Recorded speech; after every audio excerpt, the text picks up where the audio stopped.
जय हिंद भाई लोग, गुड मॉर्निंग भाई लोग। सब कुछ बताऊंगा, वीडियो में लास्ट तक बने रहे। अगर आपको वीडियो पसंद आता है तो सब्सक्राइब कर देना भाई लोग, और चैनल को लाइक कर देना, ठीक है ना। नहीं पसंद आता तो डिसलाइक मार के अनसब्सक्राइब करके चले जाओ, कोई दिक्कत नहीं। भाई लोग आज बात करने वाले हैं कि एसएसबी ट्रेड्समैन का जो है एडमिट कार्ड कब आएगा, उसका पीएसटी पीईटी कब होगा, और सबसे ज़्यादा कैंडिडेट जिसमें अप्लाई किए हैं एसएसबी वेटनरी, उसके बारे में बात करेंगे डिटेल से। तो वीडियो में लास्ट तक देखो भाई लोग। पहले बात करते हैं इसका जो है फिजिकल कब होगा, एडमिट कार्ड कब आएगा। मेरे से लिखवा लो आप लोग, एडमिट कार्ड जो है इसी महीने आएगा। देखिए, दो चीज़ आपको ध्यान में रखना है। पहला ये है कि आपका जो है पीएसटी पीईटी होने वाला है फर्स्ट, तो उसका प्रिपरेशन आपको 100% होना चाहिए, जैसे कि रनिंग वगैरह, ठीक है ना। ये सब आपको बिल्कुल आना चाहिए, और आपका बॉडी वेट का भी आपको ख्याल रखना चाहिए। एसएसबी ट्रेड्समैन में हाइट के हिसाब से बॉडी वेट आपका लिया जाएगा, तो उस हिसाब से बॉडी वेट आपका होना चाहिए। बॉडी वेट जो है हाइट के हिसाब से कैसे होगा, ये उसका भी मैं आपको दे दूँगा, लिंक दे दूंगा डिस्क्रिप्शन में। आप जाके उसमें क्लिक करके आप देख सकते हो, पूरा डिटेल से लिखा हुआ है वहाँ पर, आप देख सकते हो, कोई दिक्कत नहीं। दूसरा बात यह है कि डॉक्यूमेंट, आपको डॉक्यूमेंट जो है, जैसे आपने फिजिकल, अगर आपका जो है फिजिकल जो आपने 100% तैयारी कर रखी है, डॉक्यूमेंट्स भी आप ऐसे बना कर रखना जो आपका ज़रूरत हो, ठीक है।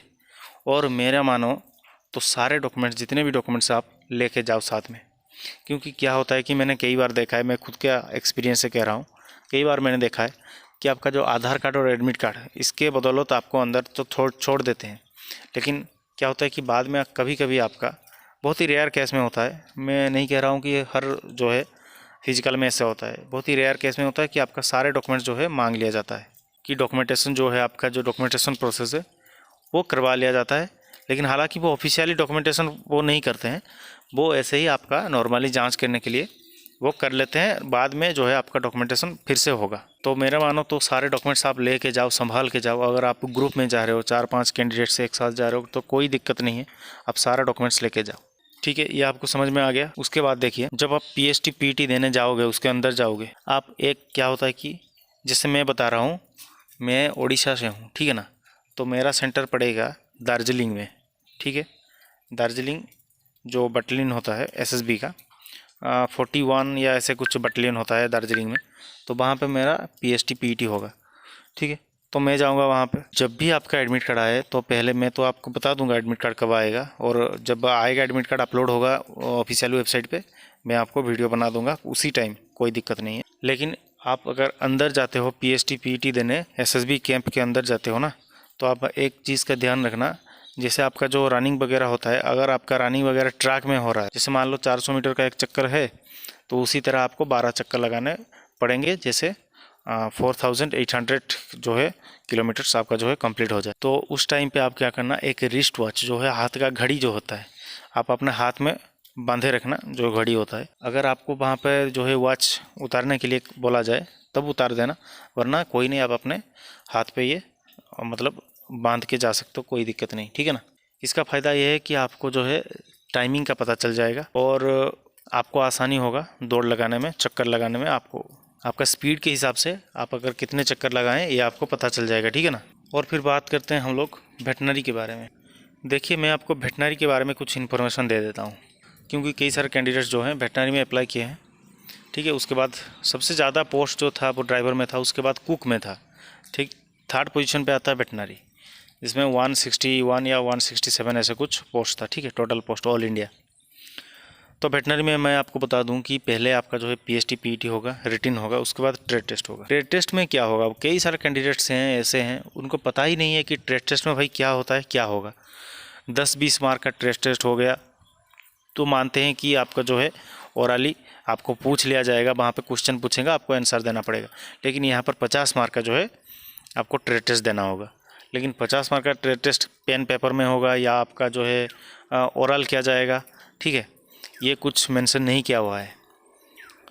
लेकिन मुझे जहाँ तक लगता है कि आपका जो पेन पेपर ये नहीं होगा। पेन पेपर अगर होता ओएमआर शीट में तो आपको वहाँ पर बता दिया होता, ठीक है।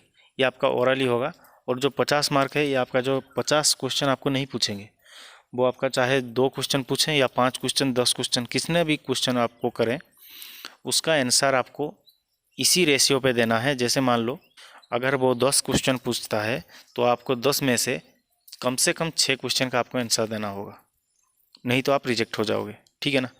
ये वेटनरी का जो है ट्रेड टेस्ट के बारे में है।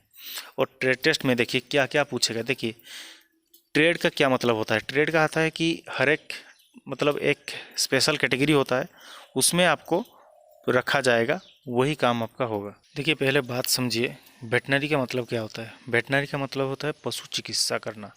वेटनरी डॉक्टर जो हैं वो पशु चिकित्सक होते हैं। लेकिन आपको क्या है कि इसमें क्वालिफिकेशन मांगा गया है मैट्रिकुलेशन पास। ठीक है, मैट्रिक पास में आप वेटनरी का फॉर्म अप्लाई कर सकते हो। वेटनरी का फॉर्म अप्लाई आप मैट्रिक पे कर सकते हो, इसका मतलब थोड़ी है कि आपको जो वेटनरी डॉक्टर के मतलब वेटनरी का डॉक्टर आपको बना दिया जाएगा, ऐसा नहीं है भाई लोग। जैसे होता है ना, हम लोग मेडिकल में हम भी होते हैं, जो नर्स वगैरह होते हैं आपने देखा होगा, ठीक है, और जो है कंपाउंडर वगैरह होते हैं जो आपका डॉक्टर नहीं होते, लेकिन डॉक्टर के साथ रह के वो आपका जो है चेकअप वगैरह कर सकते हैं, या फिर आपका ब्लड टेस्ट ऐसे कुछ कर सकते हैं। आपका डॉक्टर के साथ रह के वो लोग दवाई ववाई ये सब देते हैं, मरहम पट्टी करते हैं। तो बेसिकली यही काम होता है नर्सिंग असिस्टेंट, और जो है वेटनरी का असिस्टेंट में बनने में यही काम लगता है। ठीक है, तो वेटनरी वालों को रहना पड़ेगा वेटनरी डॉक्टर के साथ। ठीक है, उन लोगों का जो है सारा मदद करना होगा, वेटनरी डॉक्टर के साथ रह के उनको मदद करना होगा। जैसे वेटनरी डॉक्टर कोई मेडिसिन के बारे में पूछता है कि ये मेडिसिन दिया क्या नहीं, आपको वो मेडिसिन के बारे में पता होना चाहिए कि हाँ वो दे दिया या नहीं दिया कुछ भी। और आपको ड्रेसिंग करने बोलेगा, या फिर आपको जो है कि कहीं पे अगर कहीं पे चोट लगता है किसी जानवर को, तो आपको वहाँ पर क्या करना है, जैसे फास्ट एड मतलब ट्रीटमेंट होता है, वही आपको करना है वेटनरी वालों को। ठीक है ना। दूसरा बात है कि वेटनरी एक्सपीरियंस सर्टिफिकेट। देखिए एक्सपीरियंस सर्टिफिकेट की मैं बात करूं तो यहाँ पर एक चीज़ है कि एक्सपीरियंस वेटनरी में डिज़ायरेबल मांगा था, ये पहले भी मांगा था, और दूसरा जो नोटिफिकेशन निकाला उसमें भी मांगा था।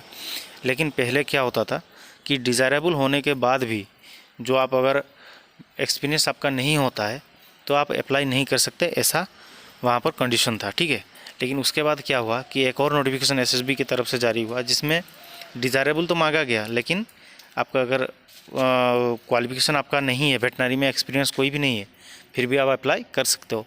तो ये दो चीज़ें वेटनरी के अंदर हुआ। ठीक है, तो इसमें क्या है कि कोई भी एक्सपीरियंस सर्टिफिकेट आपको नहीं चाहिए। अगर आप बनवा सकते हो किसी गवर्नमेंट रिकॉग्नाइज वेटनरी हॉस्पिटल से तो बनवा लो, कोई दिक्कत नहीं।